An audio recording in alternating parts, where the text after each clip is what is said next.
Le moment exact où le narcissique réalise que tu guéris en silence est le moment le plus terrifiant de sa vie. Il peut gérer ta colère, il peut gérer tes larmes et tes supplications. Il peut même gérer ton silence si ce silence est encore rempli de ta souffrance à toi, de ton attente secrète qu'il revienne, de ce vide qu'il reconnaît et qu'il sait comment utiliser. Mais ce qu'il ne peut pas gérer, ce qu'il ne comprend pas et qui le panique profondément, c'est le silence de quelqu'un qui guérit. Le silence de quelqu'un qui n'a plus besoin de lui pour savoir qui elle est. Jung a identifié ce mécanisme avec une précision qui me donne encore des frissons aujourd'hui. Et dans les prochaines minutes, je vais te révéler pourquoi l'empathe qui guérit en silence est la chose que le narcissique craint le plus au monde. Non pas parce qu'elle le menace, mais parce qu'elle lui révèle quelque chose sur lui-même qu'il a passé toute sa vie à fuir. Il y a quelque chose que tu dois comprendre sur ta propre guérison. Quelque chose que personne ne t'a dit clairement. Ta guérison n'est pas seulement un processus que tu traverses pour toi-même. Elle est aussi un signal que le narcissique lit avec une acuité terrifiante. Il le sent avant même que tu en sois consciente. Il détecte dans ton regard ce léger changement qui indique que tu commences à te voir autrement. Que les mots qu'il utilise habituellement pour te réduire au silence commencent à glisser sur toi au lieu de te transpercer. Que tu reprends peu à peu la connaissance de ta propre valeur. Et c'est précisément ce moment-là qui le terrifie. Je sais que tu n'es peut-être pas encore pleinement dans cette guérison. Je sais que certains jours, tu doutes encore. Certains matins, tu te réveilles avec cette douleur familière dans la poitrine, cette confusion qui ressemble à du manque et que tu ne sais pas toujours nommer correctement. Tu te demandes si tu as eu tort, si tu as été trop dur, si quelque chose en toi est cassé pour de bon. J'ai vécu exactement la même chose pendant des années. Ces allers-retours entre la certitude d'avoir fait le bon choix et ce doute qui revient comme une marée, toujours au moment où tu pensais avoir trouvé la stabilité. C'est normal, c'est prévisible et surtout, c'est temporaire. Ce que je vais te révéler aujourd'hui sur la peur que ta guérison inspire au narcissique, sur ce que Jung a compris du rapport entre l'empathe et le narcissique au niveau le plus profond de la psyché humaine, va changer quelque chose d'essentiel dans ta façon de vivre cette guérison. Parce que comprendre pourquoi ta guérison l'effraie, c'est comprendre pourquoi elle est exactement la bonne voie. La seule voie. Écoute-moi bien, car ce que je vais te révéler, personne n'ose le dire.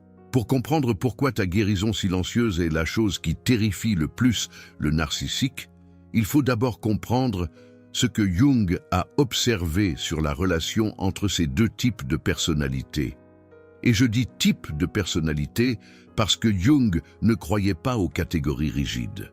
Il croyait aux dynamiques, aux patterns répétitifs que la psyché humaine reproduit de génération en génération jusqu'à ce que quelqu'un, quelque part dans la lignée, ait le courage de les regarder en face.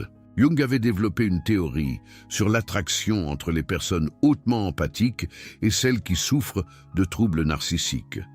Et cette théorie est à la fois simple dans son principe et vertigineuse dans ses implications. L'empathe et le narcissique se trouvent, selon Jung, parce qu'ils portent chacun la moitié d'une même blessure. Laisse-moi t'expliquer. L'empathe, dans le modèle jungien, est quelqu'un dont la psyché s'est développée en surcompensant le manque d'amour inconditionnel. Elle a appris très tôt que pour recevoir de l'affection, il fallait s'effacer, anticiper les besoins des autres, sacrifier ses propres désirs. Son ombre, dans le sens de Jung, c'est-à-dire la partie d'elle-même qu'elle a réprimée et niée, contient sa propre puissance, ses propres besoins, sa propre colère légitime, sa propre capacité à prendre de la place sans s'excuser. Le narcissique, lui, a développé une persona hyperbolique, un masque de grandeur et d'invulnérabilité, pour fuir une blessure fondamentale de rejet ou d'humiliation vécue dans l'enfance. Son ombre contient sa fragilité, sa honte, son vide, tout ce qu'il juge inacceptable et qu'il n'a jamais eu le courage d'intégrer. Et voilà le mécanisme que Jung appelait la projection de l'ombre. L'empathe projette sur le narcissique ses propres qualités niées, la force, la confiance en soi, la capacité à affirmer ses besoins sans culpabilité. Elle admire en lui ce qu'elle n'autorise pas chez elle. Et le narcissique projette sur l'empathe sa propre partie niée, la vulnérabilité, la sensibilité, la capacité à aimer authentiquement, tout ce qu'il a dû enterrer pour survivre psychologiquement. Ils se reconnaissent mutuellement comme le reflet de leur propre ombre, et cette reconnaissance crée une attraction puissante, presque magnétique, qui n'a rien à voir avec l'amour tel qu'on l'entend habituellement. C'est une attraction psychique, une danse de projection mutuelle dans laquelle chacun cherche à se compléter à travers l'autre plutôt qu'en s'intégrant lui-même. Du calme, car la révélation la plus importante arrive maintenant. Parce que voilà ce que Jung a compris et qui explique tout, absolument tout dans cette relation. Tant que l'empathe reste dans sa blessure, tant qu'elle continue de se définir par l'effacement et le sacrifice, tant qu'elle n'intègre pas son ombre, le système fonctionne pour le narcissique. Il a son miroir, il a sa source de validation. Il a quelqu'un dont la douleur lui confirme sa propre puissance. Le système est stable, à sa façon tordue et destructrice, mais stable. Mais le jour où l'empathe commence à guérir, le jour où elle commence à reprendre ses projections, à récupérer les parties d'elle-même qu'elle avait niées, quelque chose d'irrémédiable se passe. Le miroir change.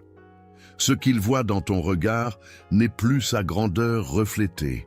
Il voit quelqu'un qui se retire du jeu, quelqu'un qui ne joue plus le rôle assigné. Et cette rupture du script, cette résistance silencieuse, qui n'est pas même une confrontation mais simplement une présence différente, déclenche dans sa psyché une réaction que tu n'aurais peut-être jamais imaginée. La terreur. En 15 ans de pratique clinique avec des survivants de violences narcissiques, j'ai observé quelque chose qui ne cessait de me fasciner et de me peiner à la fois. Mes patientes les plus avancées dans leur guérison me rapportaient toute la même chose. Au moment où elles allaient vraiment mieux, au moment où elles retrouvaient un peu de clarté et de paix intérieure, c'est précisément ce moment-là que le narcissique choisissait pour intensifier ses tentatives de contrôle ou de reprise de contact. Les messages redoublaient, les crises s'amplifiaient, les gestes de manipulation devenaient plus élaborés et plus désespérés. Et elle se demandait toute la même chose. Pourquoi maintenant? Pourquoi maintenant que je vais mieux? La réponse est dans Jung, et elle explique tout. Le narcissique ne détecte pas consciemment ta guérison comme une guérison. Il ne se dit pas « elle va mieux, je devrais la laisser tranquille ». Ce qu'il détecte au niveau viscéral, au niveau de cette intelligence émotionnelle froide et instrumentale que certains narcissiques possèdent à un degré remarquable, c'est que quelque chose dans la relation change, que son emprise sur toi se desserre, que le mécanisme de contrôle qui fonctionnait jusqu'ici produit des résultats différents, inattendus, incontrôlables. Et pour quelqu'un dont tout le système psychologique est organisé autour du contrôle, ce signal d'alarme déclenche une panique profonde. Souviens-toi du mécanisme de l'ombre que j'ai expliqué tout à l'heure. Le narcissique projette sur toi sa vulnérabilité niée. En te voyant guérir, en te voyant retrouver ta force, il est confronté à une réalité intolérable. Si tu peux guérir, si tu peux trouver en toi-même ce que tu pensais avoir besoin de lui pour obtenir, alors ses projections sur toi ne tiennent plus.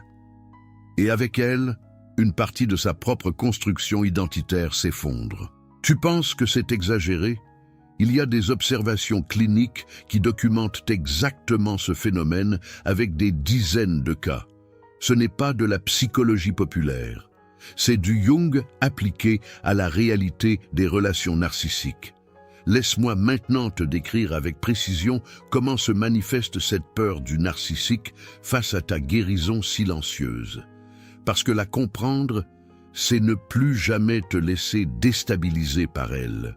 La première manifestation, c'est l'intensification du contrôle. Quand le narcissique sent que son emprise se dessert, sa première réaction est de renforcer les mécanismes de contrôle qu'il utilise habituellement. Si la critique et la dévaluation fonctionnaient, il va les amplifier. Si la triangulation, utiliser une tierce personne pour te rendre jalouse ou te faire sentir remplaçable, était son outil de prédilection, il va l'utiliser de façon plus flagrante. Si le silence punitif était sa façon de te rappeler à l'ordre, il va le prolonger. Et voilà le piège dans lequel beaucoup d'empathes tombent au moment le plus crucial de leur guérison. Elles interprètent cette intensification comme un signe que quelque chose ne va pas dans leur démarche, que leur guérison fait du mal, qu'elles devraient peut-être faire moins de bruit, avancer plus doucement, ne pas trop changer trop vite. Non, c'est exactement l'inverse. L'intensification de son contrôle est la preuve que ta guérison fonctionne. C'est la réaction désespérée d'un système qui perd son emprise. C'est son dernier outil utilisé à bout de souffle. La deuxième manifestation, c'est le retour soudain de l'idéalisation. Souviens-toi du love bombing du début de la relation. Cette période où il était attentionné, présent, passionné, où tu te sentais la femme la plus importante du monde. Cette période n'était pas authentique. Elle était fonctionnelle. Elle servait à créer le lien traumatique que j'ai évoqué précédemment. Mais quand il sent que tu guéris, qu'il risque de te perdre définitivement, il peut reproduire exactement ce comportement. Les messages doux, les rappels de beaux souvenirs communs, les promesses de changement, les déclarations d'amour soudaines après des semaines ou des mois de froideur. Ils rejouent le scénario du début parce que c'est le seul scénario qu'ils connaissent pour te ramener dans l'orbite. Ne te laisse pas tromper par cette version de lui. Ce n'est pas lui qui a changé. C'est lui qui a recalibré sa stratégie face à la perte imminente de sa ressource. Et si tu reviens maintenant, si tu réponds à ce love bombing revisité, le cycle de dévaluation recommencera exactement là où il s'était arrêté, peut-être plus rapidement cette fois, parce que tu lui as montré que cette technique fonctionne encore sur toi. La troisième manifestation, la plus subtile et la plus dangereuse, c'est l'attaque directe contre ta guérison elle-même. C'est là que le narcissique déploie quelque chose de véritablement pervers. Il va tenter de discréditer le processus même de ta guérison. Il va te dire que tu as changé en mal, que tu es devenu froide et égoïste, que cette thérapie ou ces vidéos ou ces livres t'ont monté la tête contre lui. Il va se présenter comme la victime de ta guérison, comme quelqu'un que tu abandonnes injustement pour suivre une idéologie. Il va faire en sorte que ta guérison te semble être quelque chose de honteux, quelque chose qui te sépare des autres plutôt que quelque chose qui te ramène à toi-même. Jung dirait que c'est la dernière tentative du système de t'empêcher d'intégrer ton ombre, de te priver de la puissance que tu commences à retrouver. Parce que ton ombre intégrée, ta force retrouvée, ta capacité à poser des limites claires et à les maintenir, c'est ce que le narcissique ne peut pas supporter. C'est ce qui brise définitivement le système de dépendance mutuelle qu'il avait établi. Retiens bien ceci. C'est peut-être la chose la plus importante que tu retiendras de cette vidéo. Ta guérison silencieuse est une menace existentielle pour le narcissique, non pas parce qu'elle lui enlève quelque chose d'extérieur, mais parce qu'elle lui retire son mécanisme de fuite de lui-même. Tant que tu souffrais, tant que tu réagissais à ces manipulations, il pouvait se concentrer sur toi, sur tes émotions, sur les dynamiques entre vous. Ta souffrance était son distraction préférée de son propre vide intérieur. Ta guérison le laisse seul avec ce vide. Et c'est précisément ce que le narcissique ne peut pas supporter. Quand j'ai lu Jung pour la première fois, alors que j'étais encore dans cette relation qui me détruisait à petit feu, une phrase m'a frappé avec une force particulière. Jung écrit quelque chose qui peut se traduire ainsi: ce que tu nies te soumet, ce que tu acceptes te transforme. Et j'ai réalisé que ma guérison, mon intégration progressive de mon propre ombre, de mes propres besoins et de ma propre colère légitime était littéralement la chose la plus menaçante que je puisse faire pour quelqu'un qui dépendait de mon effacement. Ma guérison n'était pas un acte anodin. C'était un acte révolutionnaire. Et la tienne aussi. Maintenant, parlons de ce que signifie concrètement guérir en silence. Parce que je ne veux pas que tu te méprennes sur ce que ce silence implique. Guérir en silence ne signifie pas ne pas parler de ce que tu as traversé, ne pas demander de l'aide, ne pas t'entourer de personnes qui te soutiennent dans ce processus. Ce silence dont je parle n'est pas l'isolement ou la honte. C'est le silence vers lui. C'est le choix de ne plus investir ton énergie dans des tentatives de lui faire comprendre, d'obtenir ses excuses, d'avoir une reconnaissance de sa part de ce qu'il t'a fait. C'est le choix de guérir pour toi, en toi, à travers ton travail intérieur et non plus en réaction à lui. Parce que voilà un autre mécanisme que Jung avait parfaitement compris. Tant que ta guérison est orientée vers lui, tant que tu guéris pour lui prouver quelque chose, pour qu'il regrette, pour qu'il voie ce qu'il a perdu, tu es encore dans la relation avec lui. Ton narcissique imaginaire est encore là, comme spectateur de ta guérison, comme juge auquel tu demandes encore une validation que tu n'obtiendras jamais. La guérison silencieuse commence le jour où tu t'en fous de ce qu'il pense de ta guérison, le jour où tu n'as plus besoin qu'il la voie pour qu'elle soit réelle. Revenons à la peur profonde du narcissique face à ta guérison. Parce qu'il y a un dernier niveau de compréhension qui va tout éclairer. Jung avait identifié quelque chose qu'il appelait la guérison terrifiante dans le contexte des relations projectives. Quand l'un des partenaires d'une relation basée sur la projection mutuelle commence à intégrer son ombre, à reprendre ses projections, à se voir lui-même avec une clarté nouvelle, cela force automatiquement l'autre à se confronter à ses propres projections. En d'autres termes, ta guérison ne te concerne pas que toi. Elle perturbe tout le système relationnel dans lequel tu étais piégé. Et pour le narcissique, dont tout le système psychologique est basé sur l'évitement de son propre vide et de ses propres blessures, cette perturbation est vécue comme une catastrophe. Pas une inconvénience, une catastrophe existentielle. Parce que la guérison terrifiante, comme l'avait nommé Jung, force celui qui reste dans l'évitement à se confronter soit à lui-même, soit à intensifier ses mécanismes de défense à un niveau qui finit par devenir insoutenable. C'est pour ça que tu verras parfois des narcissiques qui, face à la guérison définitive de leur empathe, passent d'une relation à l'autre avec une rapidité qui laisse les observateurs extérieurs stupéfaits. C'est pour ça qu'ils trouvent immédiatement quelqu'un d'autre, parfois avant même que tu sois parti, pas parce qu'ils ne ressentent rien pour toi, mais parce que rester face à leur propre vide est intolérable et qu'ils ont besoin d'une nouvelle source pour fuir cette confrontation. Comprendre cela ne devrait pas te rendre triste. Cela devrait te libérer, parce que ce que tu comprends maintenant, c'est que sa réaction à ta guérison, qu'elle soit de l'intensification du contrôle, du love bombing désespéré ou de la fuite immédiate vers quelqu'un d'autre, n'est pas la mesure de ta valeur. Ce n'est pas un jugement sur toi ou sur la relation que vous avez eue. C'est simplement la réponse prévisible d'un système psychologique qui ne sait faire autrement. Et toi, tu sais faire autrement. Tu l'as toujours su. C'est pour ça que tu guéris.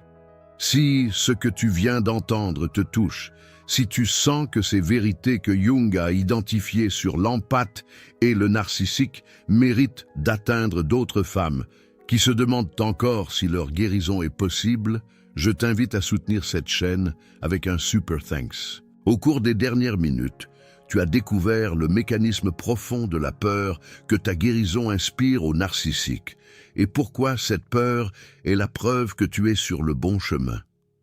Ces vérités ont été minimisées pendant des décennies parce que comprendre la psychologie narcissique dérange certains systèmes. Jung croyait que la conscience de soi est le premier acte de libération. Ton super thanks n'est pas seulement un soutien financier. C'est ton signe que ces vérités doivent continuer à exister, à circuler, à atteindre celles qui en ont besoin. Tu es gardienne de ces vérités. Et ensemble, nous brisons le cycle, une empathe guérie à la fois. Maintenant, voici ce que ta guérison silencieuse ressemble concrètement et comment tu peux l'approfondir à partir d'aujourd'hui. Jung utilisait souvent la métaphore de la chrysalide pour parler du processus d'individuation. La transformation d'une larve en papillon est un processus qui se passe à l'intérieur, dans l'obscurité, invisible de l'extérieur. La chrysalide ne cherche pas l'approbation de son environnement.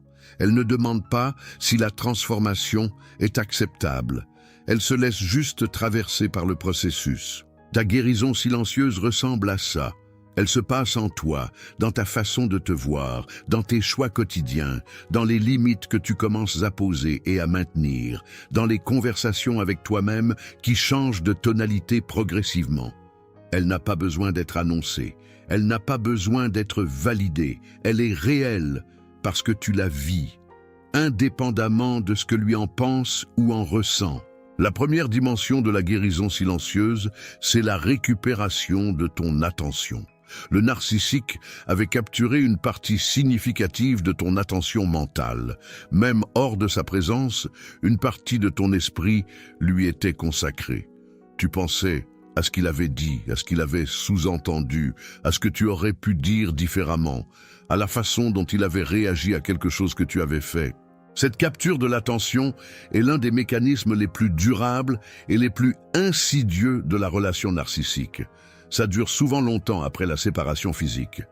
Guérir en silence, c'est récupérer cette attention. C'est remarquer chaque fois que ta pensée repart vers lui et choisir de la ramener vers toi-même, vers tes projets, vers tes relations qui te nourrissent vraiment, vers les choses qui te font du bien. Ce n'est pas du déni. Ce n'est pas refuser de penser à ce qui s'est passé, c'est refuser de vivre dans sa tête plutôt que dans ta propre vie. La deuxième dimension de la guérison silencieuse, c'est la récupération de ta narration. Dans la relation narcissique, peu à peu, c'est lui qui définissait qui tu étais. Par ses commentaires, ses critiques, ses évaluations de tes comportements et de tes valeurs, il avait réécrit ton histoire intérieure. Tu avais fini par te voir avec ses yeux plutôt qu'avec les tiens. Guérir en silence, c'est reprendre la plume de ta propre histoire, c'est te raconter différemment, non pas en effaçant ce qui s'est passé, mais en refusant que ce soit le seul récit possible.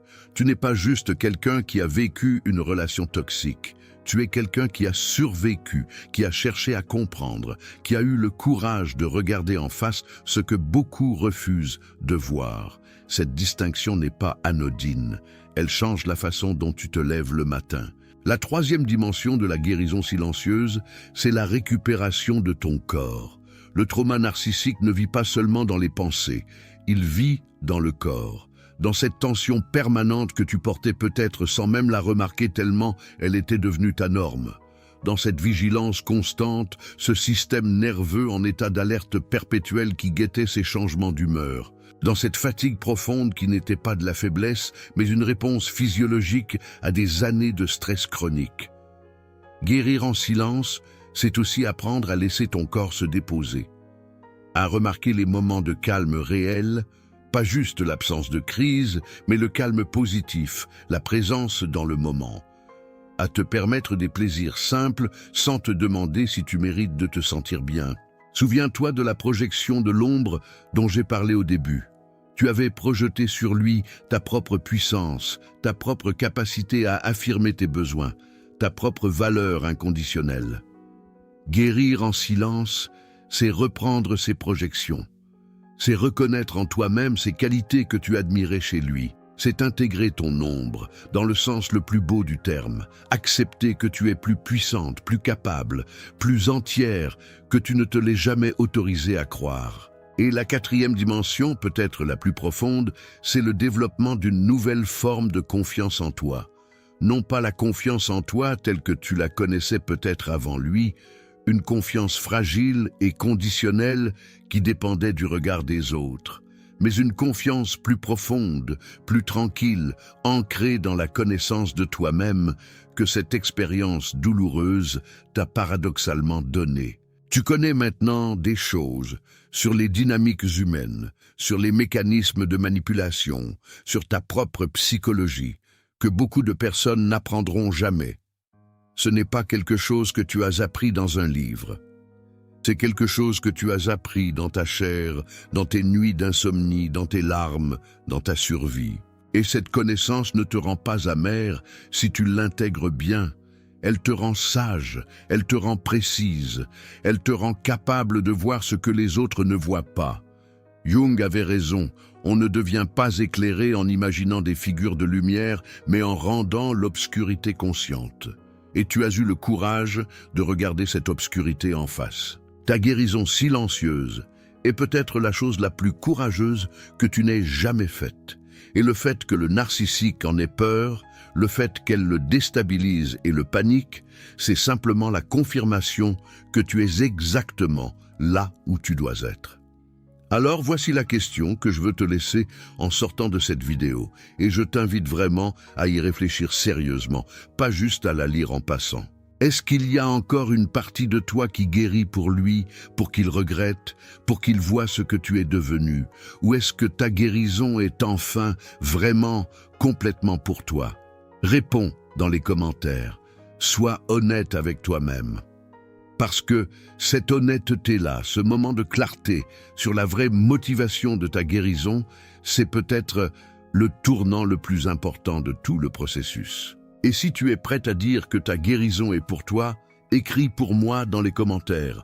Je lis chaque témoignage. Et savoir que tu as fait ce choix, que tu as décidé de te choisir toi-même, c'est la chose qui me donne le plus d'énergie pour continuer à partager ces vérités que Jung nous a laissées. Tu n'es pas folle, tu n'as pas imaginé ce que tu as vécu, et ta guérison silencieuse est en train de changer quelque chose de fondamental en toi. Laisse-la faire son travail.